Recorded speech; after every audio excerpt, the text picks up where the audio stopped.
काय होतं मी वारंवार शासनामध्ये विखे पाटील साहेबांनी 3-4 वेळा मीटिंग घेतली. विखे पाटील साहेब मंत्रिमंडळाचे उपसमितीचे अध्यक्ष आहेत. त्यांनी योग्य पद्धतीने समज दिली. पण माझ्या एक लक्षात आलं, की अधिकारी वर्ग मुद्दामून राज्याचे मुख्यमंत्री देवेंद्र फडणवीस साहेब आणि मराठा समाजामध्ये अंतर निर्माण करून देण्यासाठी हा कार्यक्रम राबवते, की निधी एवढा मोठा पाहिजे. आता आम्हाला कमीत कमी 1500 कोटी रुपयाचा निधी हवाय. आणि तो निधी देताना सरकारला बाकीचे महामंडळ, बाकीची सगळी व्यवस्था बघून, पण आम्ही म्हणतो की आम्हाला 1500 कोटी एकदम देऊ नका. आम्हाला 200-200, 300 कोटी द्या. नमस्कार, मी संकेत आणि आपण पाहत आहात मुंबई आउटलुक.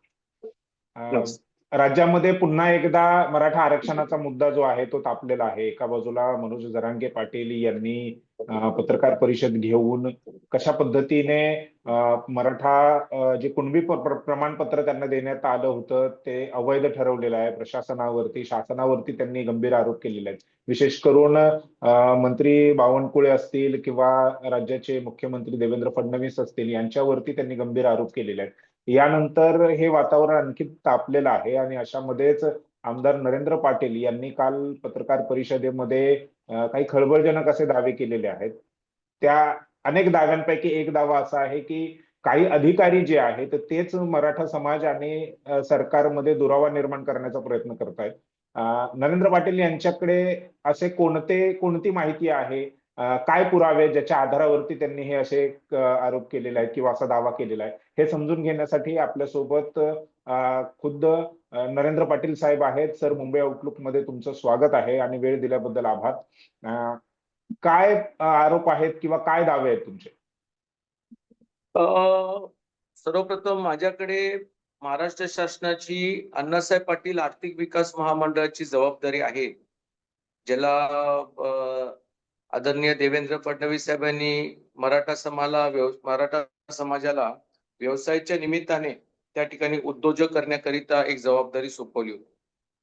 आता या सगळ्या परिस्थितीमध्ये उद्दिष्ट फार स्पष्ट होता की पारंपरिक महामंडळ जिथे कर्ज वाटप होतं आणि त्याच्यामध्ये मोठ्या प्रमाणामध्ये भ्रष्टाचार व्हायचा, तो टाळण्यासाठी आणि शासनाचा पैसा विधायक कामाला लागण्यासाठी त्यांनी बँकेमधून कर्ज आणि कर्जावरचं व्याज महामंडळ देणार अशा प्रकारचा निर्णय घेतला.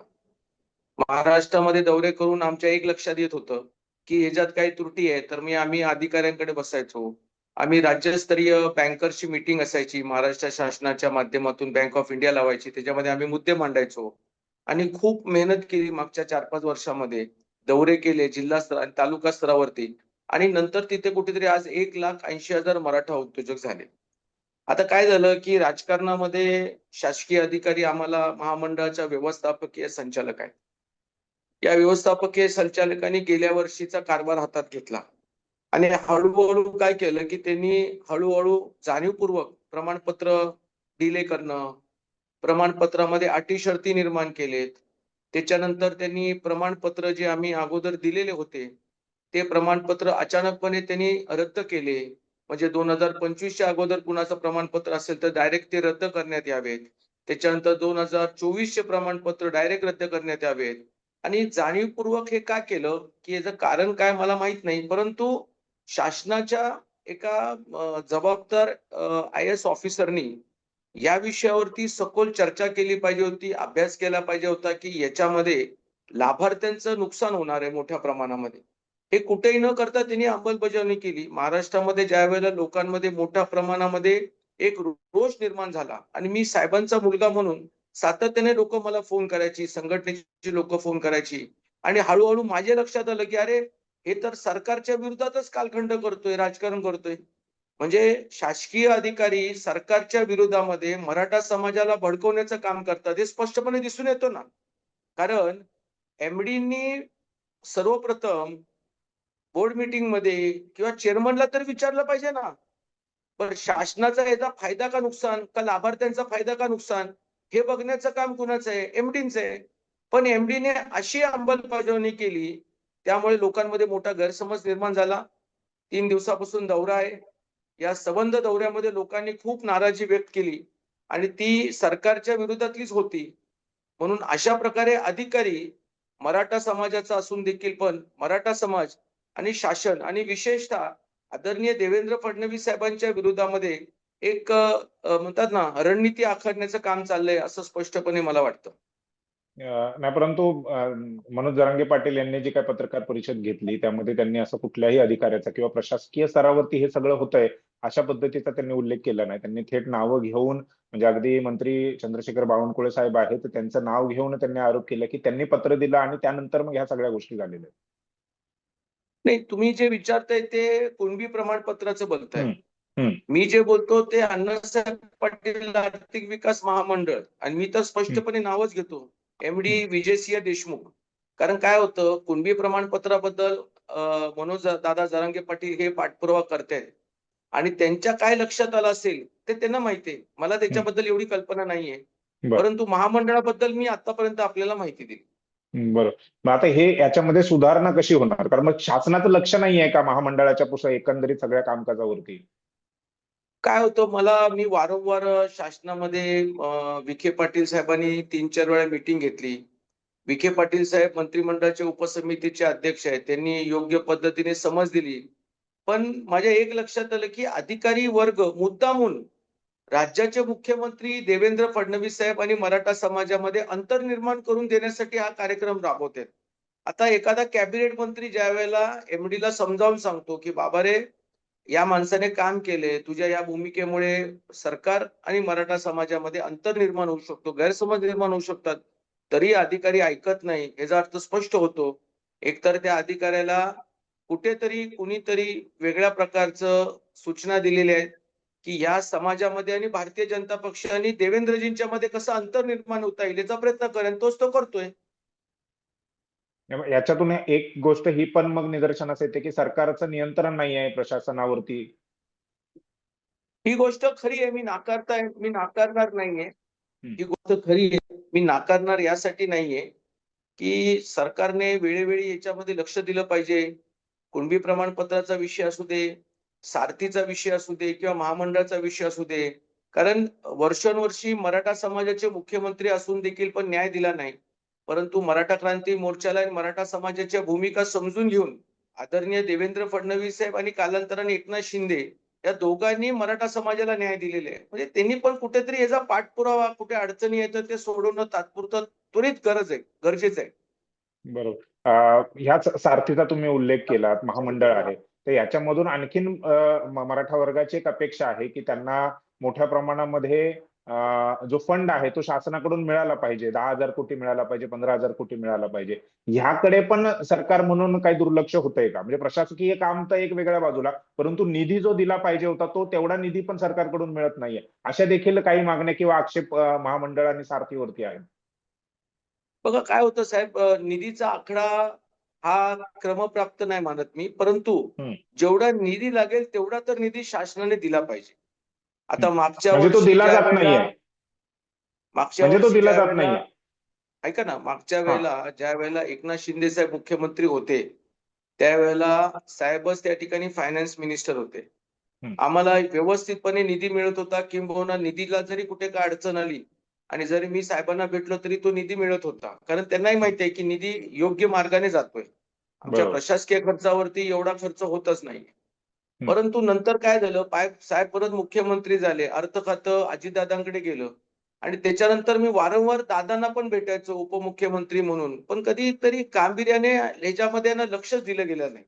आणि आज परिस्थिती अशी आहे, की निधी एवढा मोठा पाहिजे. आता आम्हाला कमीत कमी 1,500 कोटी रुपयाचा निधी हवाय. हम्म. आणि तो निधी देताना सरकारला बाकीचे महामंडळ, बाकीची सगळी व्यवस्था बघून, पण आम्ही म्हणतो की आम्हाला 1,500 कोटी एकदम देऊ नका. आम्हाला 200-200, 300-300 कोटी द्या, ज्यामधून आम्हाला आमच्या मराठा समाजाच्या लोकांना वेळेवर व्याज परतावा देता येईल. बरोबर.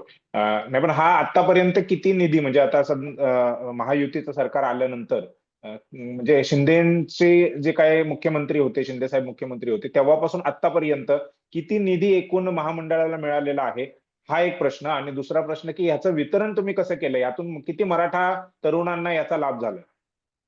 आजच्या घडीला आतापर्यंत शासनामधून एकूण कुठल्या वर्षी किती निधी आला हे मला आता सांगता येणार नाही, कारण बर. मी पण प्रवासात आहे. परंतु बर.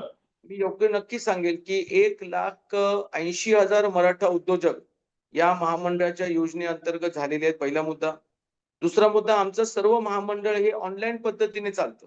म्हणजे प्रत्यक्षामध्ये लाभार्थ्याला काय आम्ही महामंडळाच्या कार्यालयामध्ये जाऊन चेक देत नाही. कायद्याप्रमाणे त्यांनी फक्त महामंडळाच्या योजनेप्रमाणे त्यांनी त्याचं जे काही व्याज परताना बँकेमध्ये भरलेलं आहे, इन्स्टॉलमेंट भरलेलं आहे, त्याने ते भरायचं, कागदोपत्री अपलोड करायचे.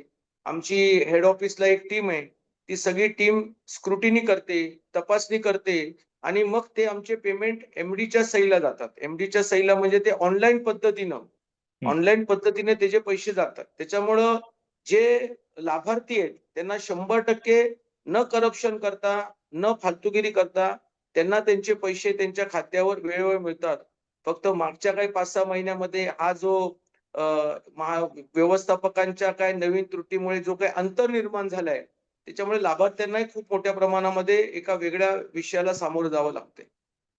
बरोबर. तुम्ही काल पत्रकार परिषद घेतली आणि कदाचित ती मुख्यमंत्री देवेंद्र फडणवीस यांच्यापर्यंत तुम्ही तुमचा मुद्दा पोहोचवला असेल. काय त्यांच्याकडून रिस्पॉन्स आलाय का या संदर्भामध्ये? नाही, मला काल अभिमन्यू पवार साहेबांचे आमदारांचा फोन आला होता. त्यांनी विषय माझ्याकडनं समजून घेतला आणि मी त्यांना सांगितलं की साहेब, हा एक समाजाचा विषय असला तरी ह्याला गांभीर्याने घेणं गरजेचं आहे. कारण मला सगळ्याच पक्षातले मराठा समाजाचे तर नवीन प्रमाणपत्र काढताना असे जाचक, पण असे जाचकाटी नाहीत, ते मुद्दामून मराठा समाजासाठी एमडीने टाकले आहेत. आणि मग त्या आमदारांचा फोन आला आणि विशेषतः अभिमन्यू पवारांशी माझी चर्चा केली. ते मंगळवारी कॅबिनेट मीटिंग आहे, या बैठकीच्या अगोदर साहेबांना भेटायचा प्रयत्न करूया आणि मी पण उद्या साहेबांना भेटणार आहे, त्यांना वस्तुस्थिती मांडणार आहे. परंतु त्यांच्या एकंदरच मला बोलण्यावरती असं जाणवलं, त्यामध्ये बदल होतील आणि मराठा समाजाला वेळेवर ठिकाणी पाठवतील. नाही, पण आता त्या ज्या एमडींचा तुम्ही उल्लेख करत आहात, तर त्यांच्यावरती काय कारवाई होणार? कारण तुमचा थेट आरोप आहे की ते जाणीवपूर्वक अशा पद्धतीने काम करत आहेत. तर त्यांच्यावर आता काय सरकार काय मी कारवाई आता करेल का? याच्या याच्या याच्यामध्ये मुख्यमंत्र्यांना वस्तुस्थिती मी सांगितलेली आहे की जर अधिकारी मराठा समाज आणि शासनाच्या मध्ये जर अंतर निर्माण करत असतील तर मग अधिकाऱ्याला ठेवायचं का त्याला चांगल्या ठिकाणी प्रमोशन करायचं, ट्रान्सफर करायचं, हे सरकारने ठरवलं पाहिजे. किंवा मला तसं वाटतं की याची चौकशी केली पाहिजे की यांनी कुणाच्या सांगण्यावरून ते सगळं केलं. प्रश्न ट्रान्सफरचा नसतो बघा, प्रश्न ट्रान्सफरचा नसतो. एक अधिकारी, जेव्हा अधिकारी 6 महिन्यापूर्वी आला, ज्याने कधी महाराष्ट्रामध्ये दौरे केले नाही, मराठा समाजाच्या कधी बैठका घेतल्या नाहीत आणि कसं मराठा समाजाला शासनाच्या योजनेअंतर्गत आम्हाला समाविष्ट करून घेता येईल याचा प्रयत्न केला नाही, तो जर येऊन ह्याच्यामध्ये अडथळे निर्माण करत असेल, चौकशी केली पाहिजे की मग हा अधिकारी कुणाच्या सांगण्यावरून अडथळे निर्माण केलं. कारण काय होतं, मुख्यमंत्री महामंडळाच्या बद्दल सकारात्मक आहेत, मुख्यमंत्री मराठा समाजाच्या सगळ्या विषयावरती न्याय देतात. उपमुख्यमंत्री एकनाथजी शिंदे साहेब मुख्यमंत्री असताना आणि आजही देखील मराठा समाजाच्या विविध प्रश्नासंदर्भामध्ये ते सकारात्मक असतात. आता माझा आणि उपमुख्यमंत्री सुनेत्राताई पवारांचं अजून काही चर्चा झाली नाही, परंतु अजितदादा पण सकारात्मक होते. मग आता ज्या एमडीने ह्याची चौकशी झाली पाहिजे साहेब. ह्याची चौकशी जर झाली नाही ना आणि बदली झाली तर त्याला जास्त अर्थ राहणार नाही. चौकशी गरजेचं आहे. नाही, नक्की चौकशी झाली पाहिजे. एक शेवटचा प्रश्न हा की एखादा अधिकारी आला तर त्या अधिकाऱ्याला शासनाचे काय योजना आहे, कशा पद्धतीने राबवली गेली आतापर्यंत, पुढे कशी राबवली जाणार आहे, या संदर्भात ट्रेनिंग वगैरे होतं काय त्यांचं? आई साहेब, ट्रेनिंग होत नाही साहेब. आमचं महामंडळ हे करप्शनलेस महामंडळ आहे. मी तुम्हाला जाहीरपणे तुमच्या चॅनलवरती सांगतो, कसं ते पण समजावून सांगतो. महामंडळाला प्रमाणपत्र जे देते ते ऑनलाईन पद्धतीने दिलं जातं. तपास यंत्रणे आम्ही महामंडळाने फार अगोदरच शासनाने तयार केलेली आहे. महामंडळाला व्याज परतावना ऑनलाईन पद्धतीने जातं. आता ज्या अधिकाऱ्याला इथं चहा आणि बिस्किटच मिळत असेल तर तो अधिकारी अशा महामंडळामध्ये साहेब का काम करणार आहे? हे तर मला कळतं. अनिल पाटील एकमेव महामंडळामध्ये अध्यक्ष होते, आपलं एमडी होते, ज्यांचा पूर्णपणे कालखंड हा महामंडळामध्ये व्यवस्थित घेतला आणि मी त्यांच्या पहिल्या टप्प्यावर त्यांच्या बरोबर होतो. एक आमच्या भिकाणे मॅडम म्हणून होत्या, त्यांनी पण खूप चांगलं काम केलं. पण नंतरचे अधिकारी जास्त का टिकले नाही? कारण इथं त्यांना चहा पाणीपेक्षा जास्त काही मिळतच नाही. आता तुम्हाला माहितीये प्रशासनामध्ये सगळेच काय तुकाराम मुंडे सारखे अधिकारी या महाराष्ट्रात आम्हाला दिसत नाहीत. आणि हा नवीन प्रमोटेड झालेले IAS हे कधी कधी त्यांच्या अपेक्षा खूप असतात जे महामंडळामध्ये साध्य होत नाही. म्हणून काहीतरी गोंधळ करायचा आणि ट्रान्सफर करून घ्यायची, हा उद्दिष्ट आहे. याच्या अगोदर 2 अधिकारी असे आले जे 6 महिने पण का थांबले नाहीत, कारण त्यांची क्रीम पोस्टिंग होती ना. क्रीम पोस्टिंग आणि ही सेवा आहे. महामंडळ ही समाजाची एक सेवा आहे आणि ज्या अधिकाऱ्यांना सेवा करायचं कळत नाही, जिथं मेवा नसेल तिथं सेवा कशी करणार साहेब? म्हणून सेवा करणाऱ्या अधिकाऱ्यांनी प्रामाणिकपणे काम केलं तर शासनाचा पैसा योग्य मार्गाला, विधायक मार्गाला लागेल असं मला वाटतं. नाही पण ही पोस्टिंग करत असताना त्या अधिकाऱ्याचा बॅकग्राऊंड किंवा तो काम करेल की नाही करेल हे तपासलं जातं का? साहेब मला याच्याबद्दल कल्पना नाहीये, कारण मी कधी पोस्टिंग मध्ये लक्ष घालत नाही. हे शासनामधून जो अधिकारी येतो त्याला आम्ही चांगलाच अधिकारी समजून काम करत असतो. आपला काही वेस्टेज इंटरेस्ट नाहीये बघा. हम्म. आपला वेस्टेज इंटरेस्ट असेल तर मग आपल्या विचाराचा अधिकारी यावा असं आपण बघत असतो. पण माझा काही वेस्टेज, कुणी पण अधिकारी आला ना, आम्ही काय म्हणतो, कायद्याच्या चौकटीमध्ये राहून समाजाचा फायदा करा. हा, सरकारमध्ये तुम्हाला जरी काही बंधनं आली तर तुम्ही चर्चा करा. त्या बंधनाकरिता मी देवेंद्र फडणवीस साहेब मुख्यमंत्री म्हणून त्यांच्याशी बोलेल. त्यांच्याकडनं काही शिथिल करता येईल तर मी करेल. परंतु समाजाच्या विरोधात काम करून स्वतःला पुढं काय पांढरं काय तांबडं पत्र घेऊ नका. नाहीतर तुम्हाला समाज कधी माफ करणार नाही, असं आहे. बरोबर. नाही, नक्कीच हा प्रश्न गंभीर आहे आणि तितक्याच गंभीरतेने तुम्ही मांडलाय. मुख्यमंत्र्यांपर्यंत तो पोहोचेल आणि येत्या मंत्रिमंडळाच्या बैठकीमध्ये नक्कीच अपेक्षा आहे की त्यावरती काही तोडगा काढला जाईल. तुर्तास आपण इथेच थांबूयात सर. तुम्ही मुंबई आउटलुकला वेळ दिलात आणि सविस्तर माहिती दिलीत, त्याबद्दल तुमचा आभार, धन्यवाद. आणि पुन्हा एकदा वेळ द्याल अशी अपेक्षा देखील आहे. नमस्ते. धन्यवाद Thank you. सर.